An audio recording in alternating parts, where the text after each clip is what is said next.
Don't give up on, give up. Unpacking a common phrasal verb. Hello, language learners. Welcome back to our channel where we dive deep into the exciting world of English language. Today, we're going to explore a common phrasal verb that we all use in our daily conversations. Give up. Stick around to uncover the various ways in which you can use this versatile phrasal verb. Give up is a phrasal verb in English that essentially means to stop trying to do something, especially when it proves too difficult or frustrating. But don't confuse it with simply giving something to someone. For example, you might say, "I give up. I can't solve this puzzle." This implies that you're stopping your attempts to solve the puzzle because it's too difficult. Give up is a versatile phrase and can be used in many different contexts. Let's look at some examples. When you stop doing something that you do regularly, like a habit or an activity.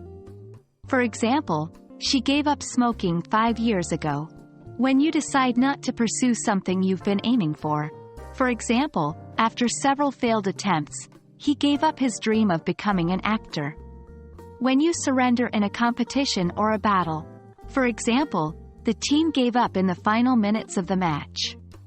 Remember, the context will determine the exact meaning of give up in a sentence. Give up can also be used in questions and negative sentences. For questions, you might ask, "Why did you give up learning French?" For negative sentences, you could say, "Don't give up. You're almost there." Using give up in these formats helps add variety and depth to your English conversations. And there you have it, folks. The common phrasal verb, give up, decoded. With its versatile usage, give up can help you express a range of ideas and emotions.